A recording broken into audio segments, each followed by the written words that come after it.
Europe 1 midi. Midi, 13h, Romain Desarbres. Réduire la durée des grandes vacances, des vacances d'été, c'est ce que propose Édouard Philippe. Il a fait cette proposition lors d'une prise de parole vendredi soir dernier. Je voulais qu'on y revienne dans Europe 1 midi. On est en direct avec Claire Lecomte. Bonjour Claire Lecomte. Bonjour. Chercheur en chronobiologie, spécialiste des rythmes de l'enfant et de l'adolescent et auteur du livre Des rythmes de vie au rythme scolaire. Quelle histoire! Alors, bon, il y a cette proposition de l'ancien Premier ministre qui fait quelques propositions en ce moment. Il estime que ces grandes vacances sont trop longues et que les élèves, notamment en primaire surtout, et notamment ceux issus des familles modestes, oublient pendant ces grandes vacances ce qu'ils ont appris durant l'année. Qu'est-ce que vous en pensez, vous?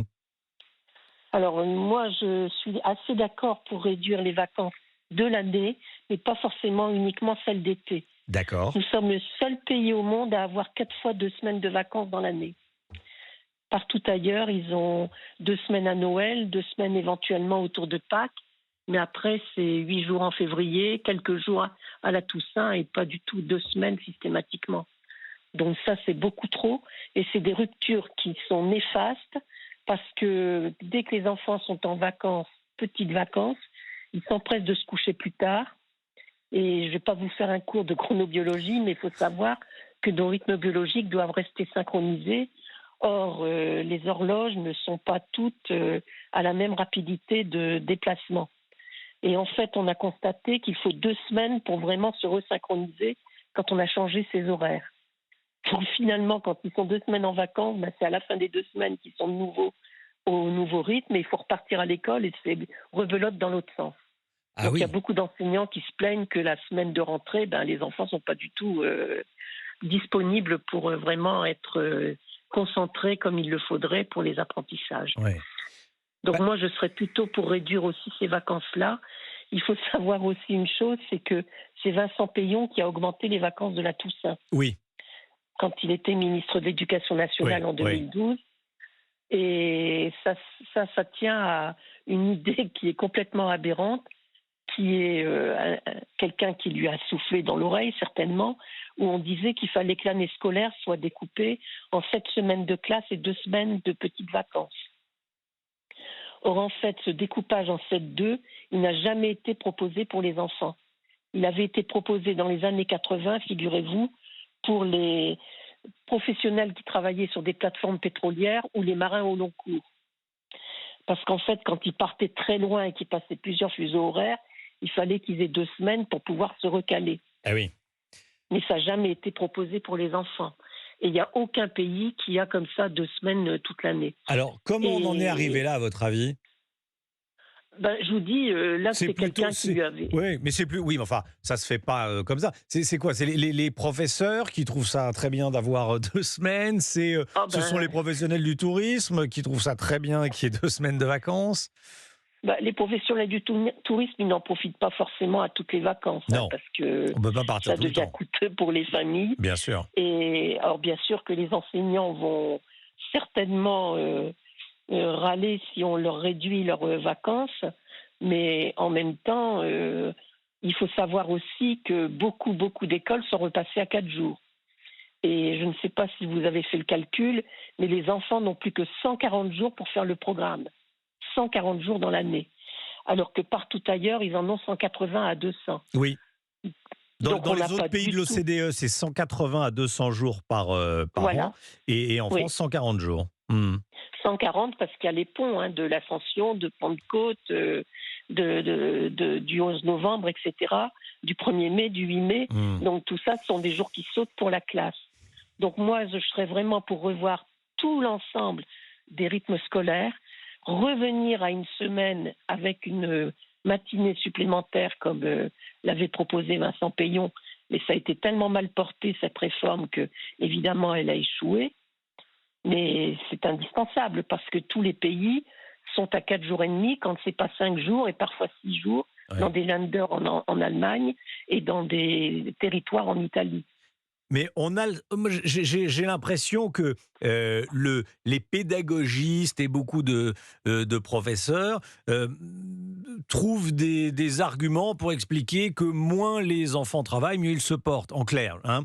C'est-à-dire que non, mais c'est-à-dire que avant, comme vous le rappeliez très justement, il y avait une seule semaine à la Toussaint. Maintenant, c'est 2 semaines. Donc, on a l'impression qu'ils démarrent à peine, qu'ils partent pour 2 semaines de vacances. Là, vous nous dites en plus qu'après les 2 semaines, il y a 2 semaines compliquées. Donc, ça veut dire, en gros, un mois découpé en deux avec 2 semaines où ils font rien et 2 semaines où ils sont plus vraiment disponibles.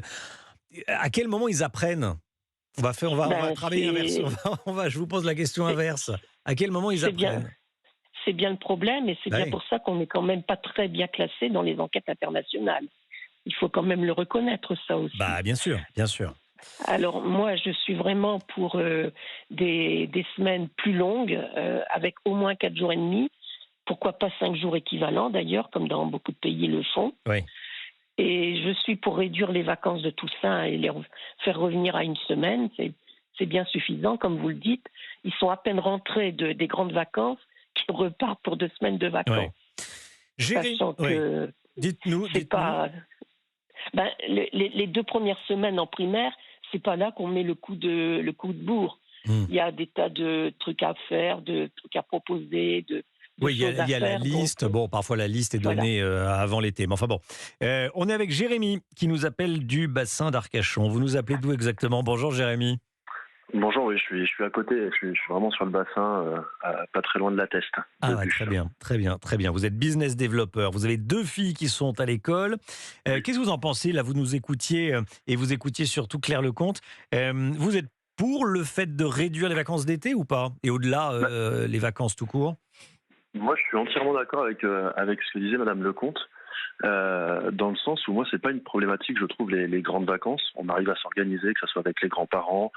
On arrive à s'organiser. Et par contre, effectivement, d'avoir des vacances toutes les 6 ou 7 semaines, c'est beaucoup plus problématique. Et moi, je prends le cas de cette année où nous, notre zone, dans la zone A, à la fin des vacances de Noël, ça a terminé le 3 janvier ou 4 janvier, et dès le 4 ou 5 février, ils étaient déjà en vacances. Donc en fait, ils ont eu 2 semaines de vacances, 4 semaines de cours, 2 semaines de vacances. Vous rajoutez à ça les grèves, vous rajoutez à ça les différentes péripéties qu'il peut y avoir. Vos filles sont dans le public ou dans le privé ? Dans le public. Dans le public, elles sont en quelle classe ? Primaire, c'est CP, CE1. CP et CE1, d'accord. Ouais. Elles sont toutes les deux dans le primaire. Donc en fait, effectivement, je trouve que le rythme scolaire en France, il est trop haché, c'est compliqué de s'y remettre, parce qu'effectivement, 2 semaines de vacances, elles prennent un autre rythme, et il faut se recaler en fait sur un rythme dès qu'on repart de vacances. Donc je trouve que c'est beaucoup plus compliqué. Les vacances d'été, aujourd'hui, vous voyez, elles vont finir l'école le 7 juillet, elles vont reprendre début septembre, 2 mois. Nous, les parents, on arrive à avoir à chaque fois 3 semaines de vacances, alors on les décale un petit peu, ça fait grosso modo qu'on arrive à avoir 1 mois de vacances, et avec les enfants, 1 mois ou 5 semaines, et le reste, ils en profitent pour aller voir les grands-parents, pour aller voir de la famille. C'est pas forcément dérangeant, mais ce rythme scolaire, effectivement, avec des vacances toutes les 2 semaines, de 2 semaines toutes les 6 ou 7 semaines, je trouve que c'est beaucoup plus dérangeant, et c'est vrai que j'étais entièrement d'accord avec je trouve qu'effectivement, partir sur des 8 jours, alors que ce soit pour les vacances d'hiver ou que ce soit la Toussaint ou même Pâques, aujourd'hui on a beaucoup de vacances, il y a beaucoup de ponts, puis tous les ponts sont faits, hein. Donc dès qu'il y a un pont qui est possible, on le fait. Donc nous on doit s'organiser en tant que parents. Oui, et puis il y a un état d'esprit, c'est-à-dire que quand on pense au pont, quand on pense aux vacances, quand effectivement au bout d'1 mois on se retrouve en vacances à nouveau, on n'est plus dedans. Et en plus, Claire Lecomte, vous nous disiez qu'au retour de 2 semaines de vacances, il fallait mettre 2 semaines pour se remettre. Donc c'est compliqué. Donc en fait, si je résume, ce que vous proposez, Claire Lecomte, c'est plutôt on garde les grandes vacances, en revanche, on réduit les vacances tout au long de l'année. C'est très intéressant et Jérémy était d'accord avec vous d'ailleurs. Merci beaucoup à tous les deux. Merci Jérémy de nous avoir appelés du bassin d'Arcachon et Claire Lecomte. Je rappelle le titre de votre livre, Des rythmes de vie au rythme scolaire. Quelle histoire! Restez bien avec nous, 12h42 sur Europe 1. Dans un instant, on sera avec le docteur Jérôme Marty, qui est généraliste et président de l'Union française pour une médecine libre. déserts médicaux. Faut-il en finir avec la liberté d'installation des médecins? C'est ce que proposent des députés. Je crois savoir que Jérôme Marty n'est pas vraiment d'accord. Vous appelez le 01 80 20 39 21 pour intervenir. A tout de suite sur Europe 1.